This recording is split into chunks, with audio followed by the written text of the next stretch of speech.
제가 대학병원에 인턴으로 들어갔을 때 제가 엄청난 충격을 먹었다는 것은 이런 ICU의 드레싱, 멸균의 철저한 그런 양방의 시스템이 에도 또 놀랬지만은 또 한편으로는 기계적으로 말 그대로 기계의 부품으로 전락시키는 그런 메커니즘 시스템이었습니다. 업무적으로도 힘든 것다면은 좀 더 한데 그런 숙련을 시키는 과정이 윗년차들, 상사들, 뭐 제 동기들의 입장에서 봤을 때는 같은 학교 선배들이었죠. 뭐 저에게는 전부 다 낯서니까 생소하고 그 환경도 생소하고 모든 게 낯설었죠. 근데 첫째는 잠을 안 재우는 거였습니다. 또 어떤 문제를 생기면 그 문제에 대한 질책으로 징계로 잠을 안 재우는 거죠. 잠을 안 재우는 방법은 업무를 더 늘려주면 되는 거니까 뭐 레포트를 내든 어떤 거를 사든 또는 뭐 당직실에 출입을 안 시키든 이런 걸로 인해서 어느 순간 멘붕이 오는 거죠. 잠을 4, 5일 동안 잠을 못 자다 보니까 일의 효율이 떨어지는 거죠. 어느 순간 누적되는 순간 그냥 무너지는 거죠. 제가 하나 유명한 그 당시에 투수였던 한영덕 투수 선수께서 이제 그 부친 되시는 분이 가볍게 뇌경색이 오셔서 특실로 입원하셨는데요. 제가 야구를 또 잘 몰라서 그 오무 계장님이 그 한영덕 선수라고 해도 제가 누군지도 몰랐고 그만큼 좀 알아줘야 하는 척도 해야 되는데 또 그 당시에 또 그런 상황이었고 또 너무 잠을 못 자서 제가 그 병력을 청취하는 과정에서 했던 얘기를 자꾸 또 하는 거예요. 언제 쓰러지셨다고요? 그렇게 얘기하면 그 다음 말로 넘어가야 되는데 근데 언제 쓰러지셨죠? 그 다음 얘기를 또 해야 되는데 아니 언제 쓰러지셨냐고요. 이런 식인 거죠. 제가 그렇게 신참 시절에 그렇게 헤맸습니다. 그러면서 느끼는 반항이 뭐냐면은 아니 충분히 잠을 재워줬으면은 제가 효율적으로 일을 할 수 있을 텐데 왜 태워서 갈궈서 잠을 못 자게 해서 업무적으로 이렇게 헤매게 만드냐. 정말 환자에 치여서 내가 잠을 못 잔다면 이해가 되는데 예, 쓸데없이 갈궈서 태워서 일의 효율이 떨어지게 만든다. 그게 제일 힘들었죠. 그게 갈등의 소재가 되는 거죠. 내가 그 조직 사회에 잘 적응하면은 윤활유 처진 기름처럼 기계처럼 돌아가면은 고생이 안 되는데 그냥 그 불협화음이 결국은 더 저로 하여금 힘들게 만들었던 부분인 거죠. 또 한편으로는 병동 스테이션 간호사들과는 상명하복의 관계로 군림하게 만들었습니다. 어떤 문제가 생기면은 무조건적으로 상대의 간호사들의 에러를 찾아내라.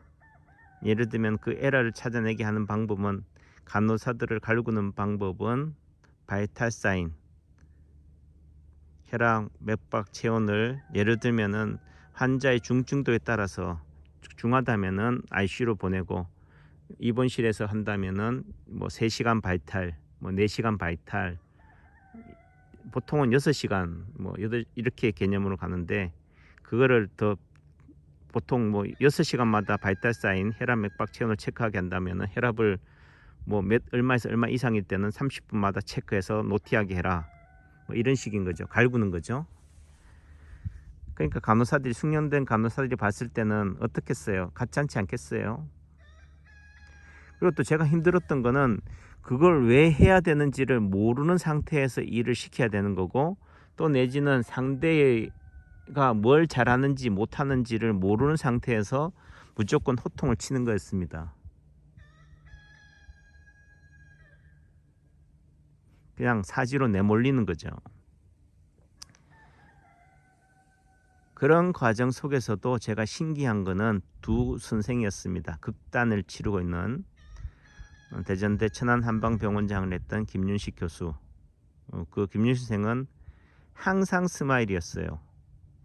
윈년차들이 그렇게 간호사들한테 웃는 모습을 보이지 말라, 좀 건의를 해라. 병동에서는 절대 간호사들하고 눈 맞추지 말라. 뭐 이렇게 뭐 이런 식이었는데 어쩜 병동에 가서 그렇게 간호사들하고 친하게 담소를 나눌 수 있는지 저한테는 그게 의문이었습니다. 야, 예수가 따로 없구나. 저 친구가 예수구나. 어쩜 저렇게 친절할 수 있지? 상냥할 수 있지? 저는 도대체 이해가 되지 못했습니다. 어떻든 그 당시에 저에게서는 그 친구가 저의 롤 모델이었습니다. 아, 의료인은 저런 모습이어야 되는구나. 하지만은 저는 그럴 수가 없었습니다. 너무 힘들기 때문에 저렇게 자연스레 웃음이 나올 수가 없었습니다. 왜 그랬을까요?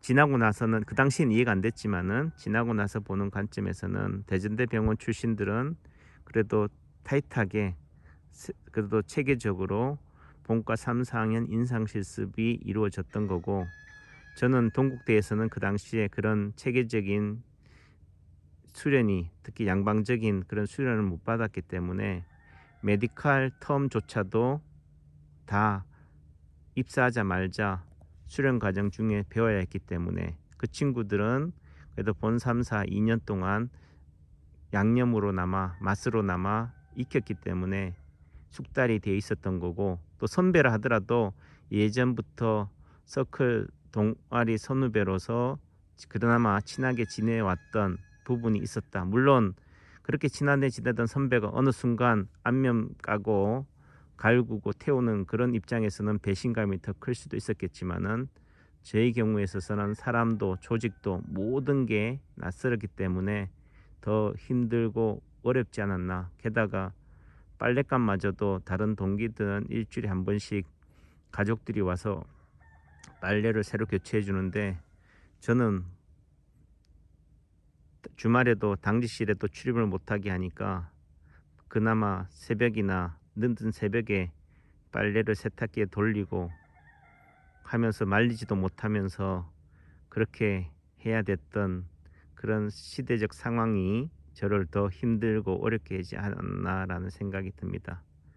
또 다른 하나는 저한테 의문을 줬던 거는 동신대 병원장을 하고 있던 최진봉 재활학과 최진봉 교수였습니다. 그 친구는 그냥 일일이 만보예요. 누가 갈궈도 당직실에 주말에도 출입하지 말라고 해도 어슬렁 와서 기타 치고 노래 부르고 또는 와이프가 된 후배한테 전화하고 저는 그게 또 신기했습니다. 어떻게 저렇게 태워도 갈고도 저렇게 갈굼 받지 않지. 아, 결국은 엇박자가 되면 되는구나. 해결하는 방식이 누가 주변 상황이 아무리 힘들게 해도 한쪽 귀로 듣고 한쪽 귀로 흘리면 되는구나. 아, 저렇게 하면 살아날 수 있겠구나라는 부분이었고 또 다른 하나는 정말 엄하게 그런 한계 상황으로 몰고 가도 내 본질을, 내 마음을, 내 순수성을 잃지 않으면 되는구나. 김윤식 선생처럼 그렇게 하나님의 신앙으로 사랑으로 세상을 바라보면 되는구나 라는 거였습니다. 얘기가 길어지기도 하고 또 제 개인사에 그렇게 관심이 있을 것 같지도 않기 때문에 결론을 내리겠습니다. 결국 제가 이 동영상을 지루한 얘기를 풀어가게 된 계기는 코로나 감염으로 인해서 사회적으로 문제가 되고 특히 백신을 부스터샷 세 번까지 맞게 만드는 상황 속에서도 돌파감염이 생기는데 어떻게 한 침대 단군 연인들 사이에서는 코로나가 전염되지 않을까? 무슨 특별한 유전자가 있는지에 대한 연구 분석과 또 하나는 신참 대학병원 간호사의 자살 사건을 보고였습니다. 이 두 가지가 에 대한 답이 제 대학 동기였던 김윤식 교수, 최진병 교수의 그런 대처로 결론을 내리겠습니다.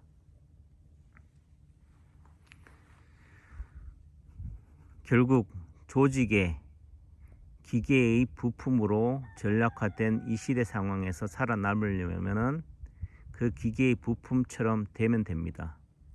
기계의 부품인데도 부품을 인정하지 않기 때문에 힘든 거다. 단순히 내 하나 직장에서 그만두는 것으로 해결이 되는 것이 아닙니다. 그 당시에 제가 힘들었던 거는 동기들이 한 명씩 그만둘 때마다 새로운 동기들이 새로 뽑힐 때마다 제 삶은 다시 입사 첫날로 돌아간다는 거였죠. 그들을 교육시킨다는 미명하에 숙련이 되어가는 저 또한 또다시 똑같이 태움을 받아야 됐다는 겁니다. 똑같이 새로 오는 신참과 똑같이 또 그런 통제를 받아야 된다는 사실이 너무 힘들었던 거죠. 나중에는 인원 충원도 필요 없다. 그냥 내가 다 할게. 그게 지금 이런 간호사들의 태움하고도 관련이 있다는 거죠. 단순히 한 사람이 그만두는 것으로만 끝나는 것이 아니라 또 그런 신참이 와서 걔들을 교육시키고 또 쓸만하면 또 뭐겠어요? 또 나가겠죠. 그럼 결과적으로 교육시키다가 볼일 다 보는 거죠. 단순히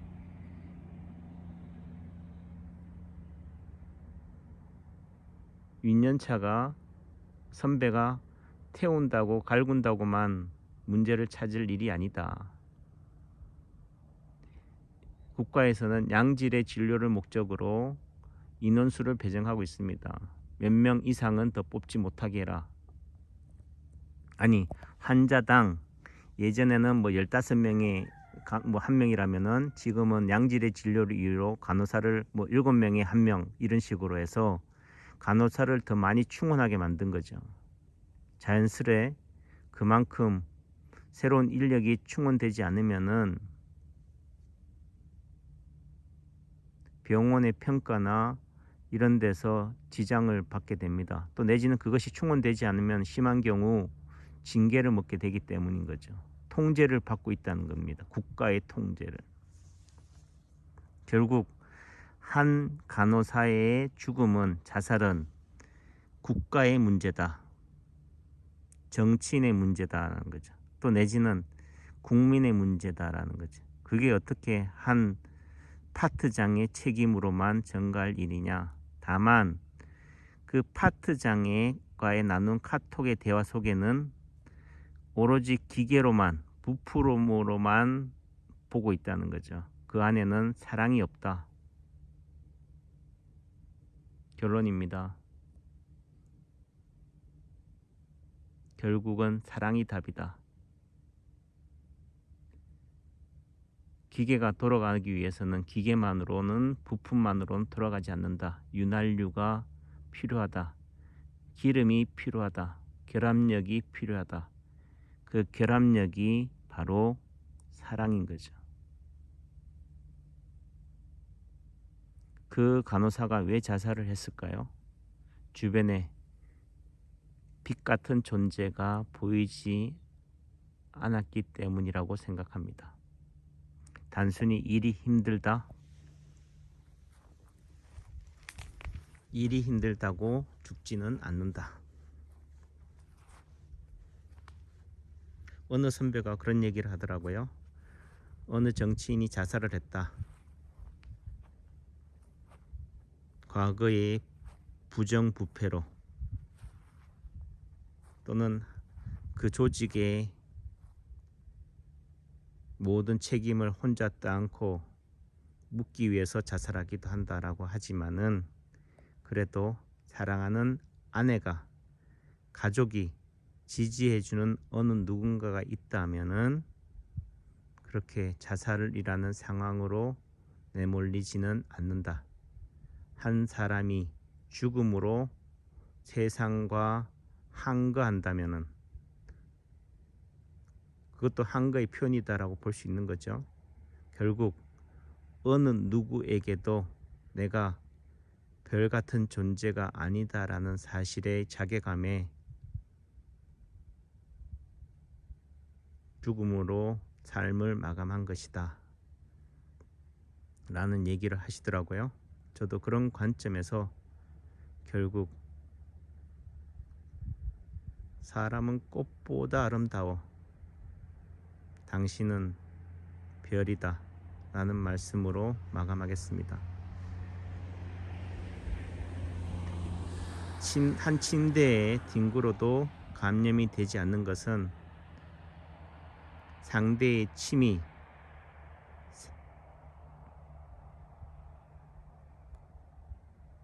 세균이나 바이러스로 보이지 않기 때문입니다. 어떻게든 뽀뽀 한번 해보겠다고 덤벼드는 그 불나방 같은 존재에게 있어서는 상대의 침이 생명수이지 코로나가 아니라는 거죠. 감사합니다.